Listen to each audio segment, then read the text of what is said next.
Hello and welcome to this video for beginners. I'm going to take you through the tools that you need to get started and the wires that I recommend and stones. So first I'm going to talk about tools. So these 5 right here came in a pack from Michaels and it was about $25 I think, $20 to $30, somewhere around there. I'm not actually sure, but I'm trying to give you a ballpark just so you know kind of what it'll cost to get started. So I'm just going to dive in with the tools. These are round nose pliers. These are actually really useful for ending wires and turning them into curlicues. And we turn them into curlicues so that they don't poke people. So those are awesome. I use those ones and then these two with every single pendant that I make. So super useful. These ones are bent nose pliers. And what these are good for is for ending your wire, like the weave wire, the smaller one. So you just grab it and you twist it around the base wire and that ends it so that it won't poke anyone. Or you can get into smaller crevices, like if you're ending wires on the back and you're just trying to like tuck them in there. That's very good for getting into the smaller spaces. So that's what those are for. Then we have the cutters. Those are pretty self-explanatory. You just take your wire and you chop it off wherever you want it. And then in the set, we've also got these two, but I don't use them as much. So these purple ones, these are needle nose pliers, but I just use the pink ones for whatever I would use these for, so I don't use those very often. And then these are for flattening out your wire. So if it has a kink in it, or if it's just twisted the wrong way, you can just grab it and you just pull it. But I don't use these for that because, oops, sorry. I don't use these because they nick my wire. I actually use these ones, which are nylon flattening wires. So you can just grab it and you just flatten it, but they don't nick my wire, which is why I use these. So this came in a set with these other two that are also covered in nylon. And I think they were, around 20. I'm not quite sure on that, but yeah, I think they were around 20. But it's a pretty useful set. It's got round nose nylon pliers as well, and also so that you don't nick your wire. But I don't find them as grippy as my other ones, so I just use the other ones. But if you wanted to use these ones, you totally could. So then it's got these that are kind of like the normal ones, but they've got the flat part here so that you can flatten it as well. But like I said, I don't use these as much because I just use those ones if I want to flatten wire. So those are the tools. Let me just show you the 4 that I use the most. So these are the tools that you will use the most in wire wrapping. And so you can pick them up, like I said, around like 20 to 30 for each set. So that's what you'll need to get started. And it's actually, like, those are the ones that I use, so I don't have anything that's more expensive than that. Okay, so now I'm going to talk a little bit about wire and what I recommend if you're just getting started. So, but first I'm going to go over the differences here. So this is aluminum and this is copper. And most wire wrappers will use copper or silver or gold filled. And the reason they do that is because it's a harder wire, it's stiffer, it's also more traditional. And for crystal healing, copper is considered an amplifier. So that's why they use that. So a couple of things though, copper is more expensive and it does patina over time, which means it'll just turn a different color. And I know this is hard to see. My phone is not focusing very well. It's just being a pain. But you can kind of see the discoloration like here and here.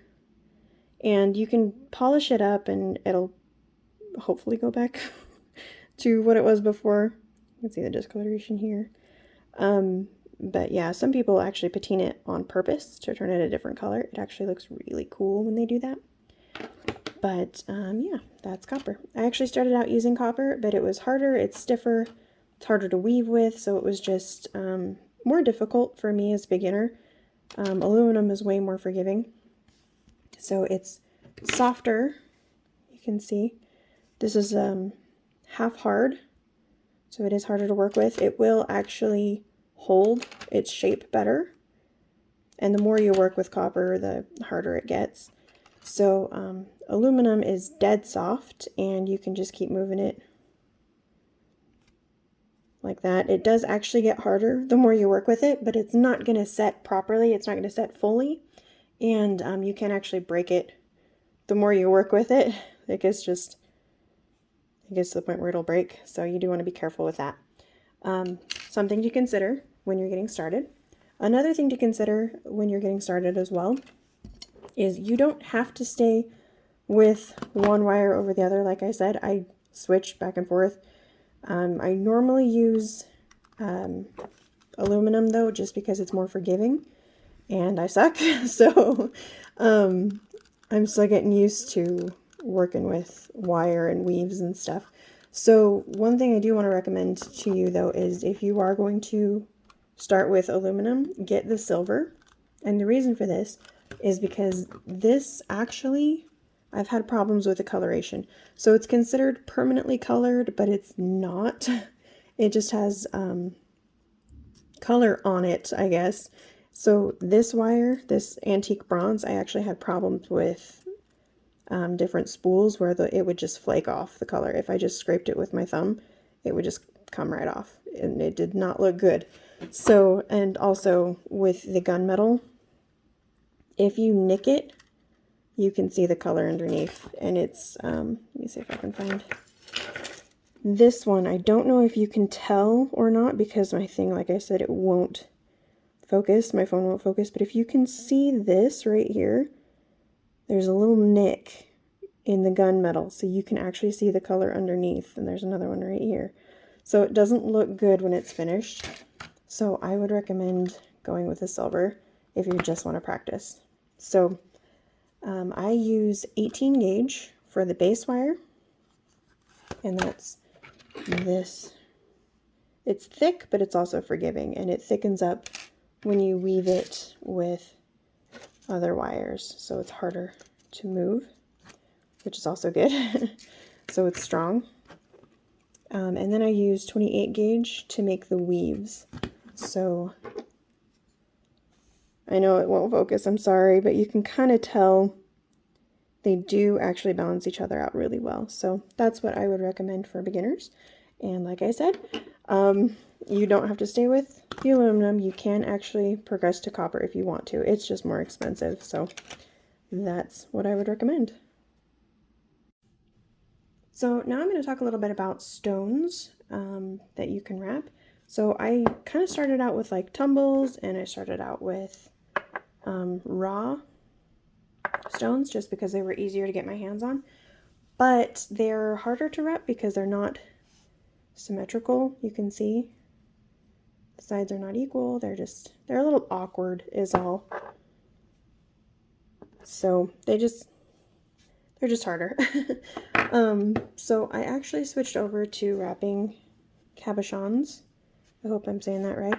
And the reason is because they have the flat back, which makes that easy to wrap. And then it just lays flat against someone's chest or their neck. And then it's got the sides that are flat as well. So it's just really easy to lay the wire against it. And then it's got the puffy front, so it kind of sticks out and looks pretty. So that's what I would recommend for stones. You can get all different types of stones. And I would start with Etsy, just because they have to tell Etsy when they're shipping something out, and they have to provide a tracking number. So they're more reputable than if you just find like sellers on Instagram. Or if you go to like rock shops, you can find some of them have like cabochon sections where they actually have stones that are cut like this. So I hope this video was helpful for you. If you have any questions, you can go ahead and just like drop them in the comments, or follow me on Instagram, shoot me a DM. If you like videos like this, if you want to see more, go ahead and subscribe. I've got a few on the channel about wire wrapping, like tutorials. And I've got some wire weaving tutorials on there as well. But yeah, if you just want to see other things, just let me know and that would be awesome. So I hope this was helpful for you. Thank you for watching and have an awesome day.